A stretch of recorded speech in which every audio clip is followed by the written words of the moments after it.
Hello जी, अस्सलाम वालेकुम। मेरा नाम डॉक्टर नफैस है और आज की वीडियो में आपको किडनी की इम्पोर्टेंस, गुर्दों की अहमियत और बताएंगे कि कौन सी वजूहत हैं जिनकी वजह से आपके गुर्दे फेल हो जाते हैं और आपको मुस्तकिल तौर पर डायलिसिस की तरफ जाना पड़ता है।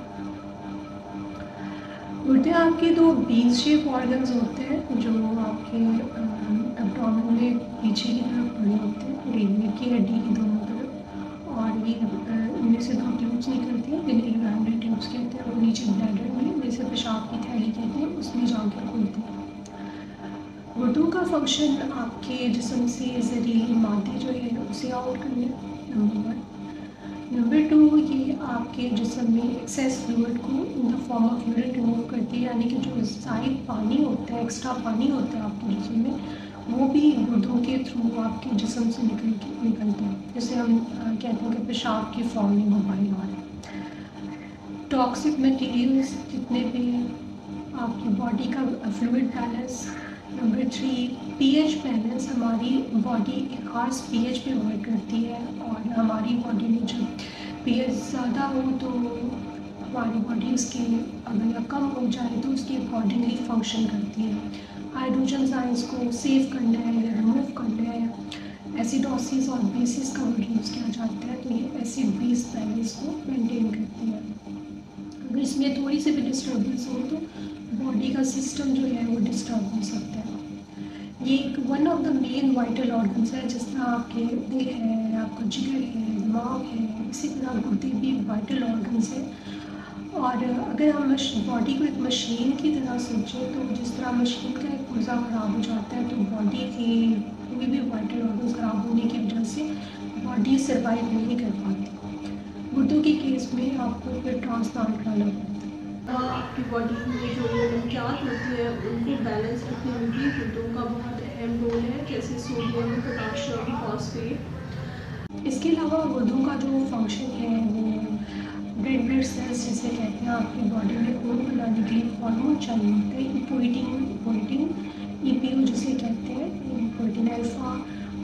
वो आपके बॉडी के सेल्स को, खुलियों को स्टिमुलेट करता है कि वो ब्लड बनाए।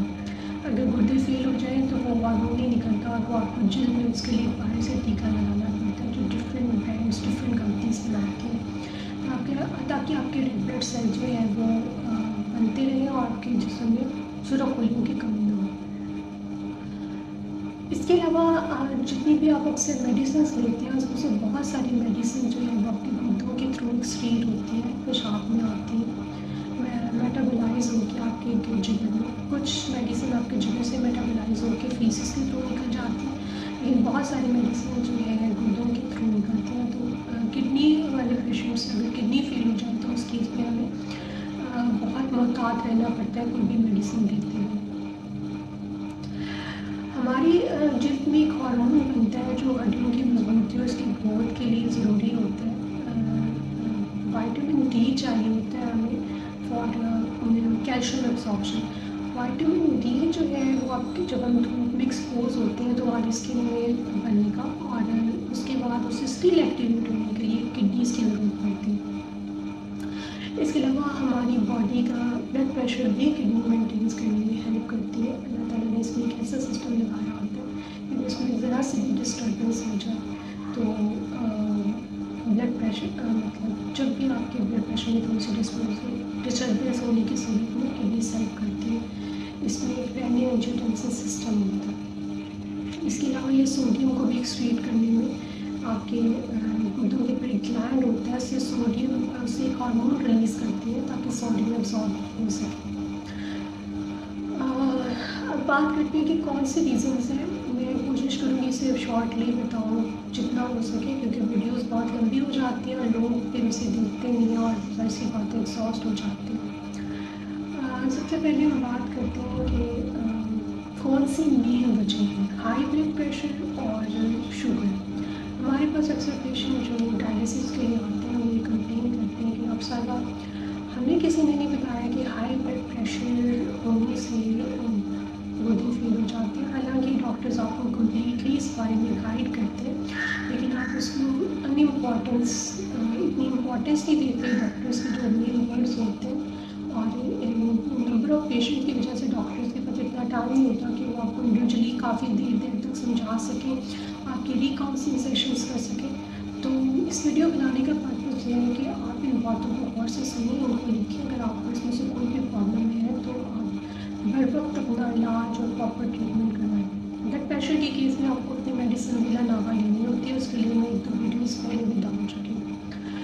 इसके अलावा शुगर जो है उससे भी आपके गुर्दे फेल हो जाते हैं। अगर आपको कंजेस्टिव हार्ट फेलियर है यानी कि दिल फेलियर, तो जब दिल यहाँ पे पड़ा होता है जितना वो प्रॉपर पंप नहीं करेगा तो आपके गुर्दों में ब्लड नहीं जाता, या आपके किडनीज में जब ब्लड नहीं जाता तो उसकी वजह से रिड्यूस ब्लड सप्लाई, खून की कमी की वजह से भी गुर्दे से भर जाते हैं। हाई ब्लड प्रेशर में आपकी खून की नालियाँ तंग हो जाती है, गुर्दों की खून की नालियाँ भी तंग हो जाती हैं, इस वजह से गुर्दों को ब्लड नहीं जाता। और शुगर के केस में एक वर्ड होता है एथेरोस्क्लेरोसिस। जिस तरह हम हाइपरटेंशन में आर्टेरियोस्क्लेरोसिस का एक वर्ड यूज़ करते हैं, इसी तरह डायबिटिक पेशेंट में एथेरोस्क्लेरोसिस अंदर से वेसल्स एक्सेस शुगर की वजह से डैमेज हो रही होती है। जो लोग अपनी शुगर को मेंटेन नहीं रखते, उसकी मेडिसिन नहीं लेते, तो उन्हें वो मुस्तकिल तौर पर डैमेज हो जाती है। इसके अलावा एक्सेस शुगर जो है वो किडनी से एक्सक्रीट होती है, इसलिए किडनीज में एक स्ट्रक्चर होता है जिसमें ग्लोमेरुलस कहते हैं। काफ़ी ज़्यादा ग्लोमेरुलस जो है ये ग्लोमेरुलाई छन्नी की तरह होते हैं, जैसे चाय वाली एक छावनी होती है, तो जैसे वो डैमेज हो सकती है अगर इसको मिसयूज़ किया जाए। तो इसी तरह जब आप केमिकल्स जैसे अल्कोहलिक ड्रिंक होते हैं बाहर के कंट्रीज में, उनके गुर्दे भी फेल हो जाते हैं। एक्सेसिव स्मोकिंग करते हैं, उससे भी किडनी से इफेक्ट होती है, क्योंकि उससे किडनी के कैंसर होने का भी खतरा होता है स्मोकर्स में। शुगर जो है वो उन छन्नियों में उनको डायरेक्टली डैमेज भी करती है। आहिस्ता आहिस्ता साल गुजरने के साथ साथ और गुजरने के साथ साथ तो गुर्दे जो है उनका फंक्शन डिक्लाइन कर जाता है।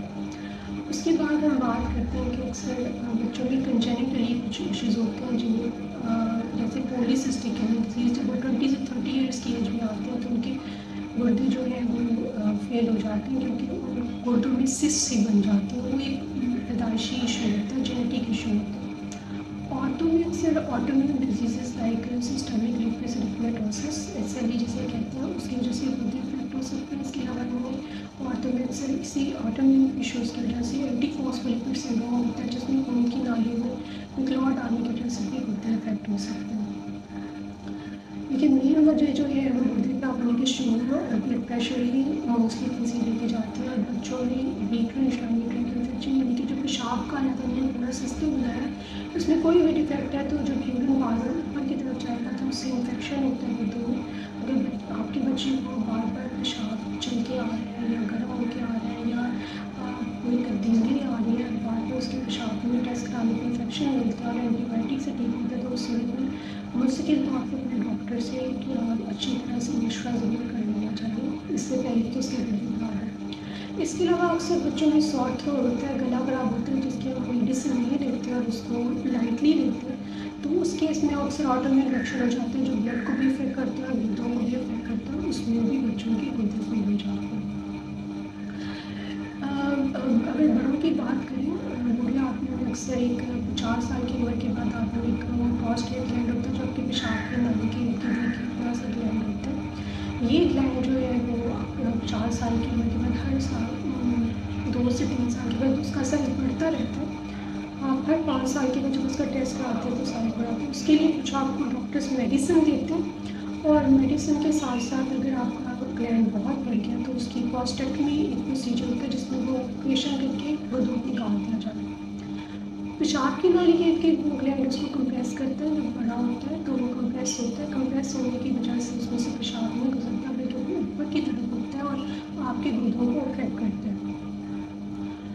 उस तरह से आपके गुर्दे, अगर आपको पेशाब जो आपकी उम्र 50 साल से ऊपर है और आपको पेशाब जोर लगा के आता है और आपको पेशाब करने का वजूद आपको लगता है कि पेशाब अंदर रह गया है, ऐसी कुछ कंपनीज हैं, तो इसका मतलब है कि आपका वजूद बड़ा हुआ है। उसके लिए डॉक्टर कुछ टेस्ट करते हैं, अल्ट्रासाउंड और PSA टेस्ट होते हैं, जिससे आपके गुर्दों के साइज़ का और उसकी कंडीशन का पता चलता है।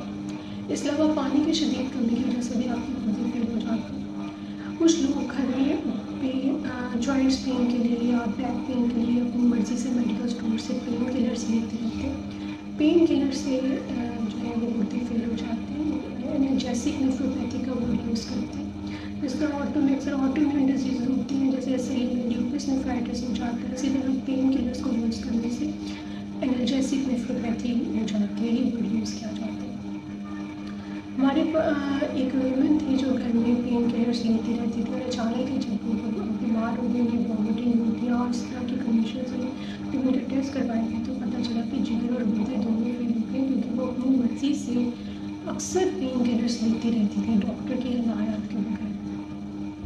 तो पेन किलर्स लेने के भी बहुत इफेक्ट्स होते हैं, तो हमेशा अपने डॉक्टर से कंसल्ट करने के बाद ही आपको मेडिसिन यूज़ करनी चाहिए। उसके बाद हमारे पास एक केस आया था जिसमें वुमेन के जो हस्बैंड थे वो डायलिसिस के लिए अभी भी आ रहे हैं। वो उनको गुर्दों में पथरी थी और रमज़ान के सीजन में वो रोज़े भी रखते थे, जिससे उनको डिहाइड्रेशन भी थी और गुर्दों में पथरी भी थी। तो एक तो आगे से ऑब्स्ट्रक्शन थी और पीछे से पानी की कमी थी, तो उस वजह से गुर्दे फेल हो गए। वो बड़ा कंप्लेन कर रही थी कि डॉक्टर साहब हमें क्यों नहीं बताया था कि गुर्दों में पथरी की वजह से गुर्दे फेल हो जाते हैं। उन्हें कम्प्लीटली गाइड किया जाता है। डॉक्टर्स जितने भी पेशेंट्स होते हैं डॉक्टर आपको गाइड करते हैं, लेकिन आप प्रॉपरली शायद उन चीज़ों को वैसी इम्पोर्टेंस देके वैसे फॉलो नहीं कर पाते। अगर आपको बता देती हूँ कि अगर पथरी छोटी हो तो आपको ज़्यादा डॉक्टर पानी पीने के लिए कहते हैं और कुछ मेडिसिन देते हैं जिससे पथरी निकल जाती है। लेकिन अगर पथरी का साइज बहुत बड़ा हो जाए तो वो ऐसे नहीं निकलता। उसके लिए आपके डॉक्टर्स या तो लिथोट्रिप्सिस लेज़र से रिमूव करते हैं या ऑपरेशन करके रिमूव करते हैं, क्योंकि वो पथरी जो है वो उसका साइज इतना बड़ा होता है कि वो स्टक हुई होती है और वो आसानी से नहीं निकलती।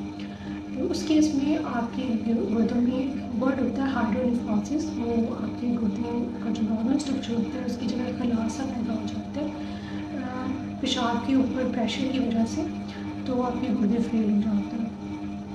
तो अगर आप रमज़ान के रोज़े रख रहे हैं या आपको पथरी का भी इशू है तो अपने डॉक्टर से ज़रूर मशवरा कर लें कि हालांकि आपको रमज़ान के रोज़े रखने चाहिए या नहीं।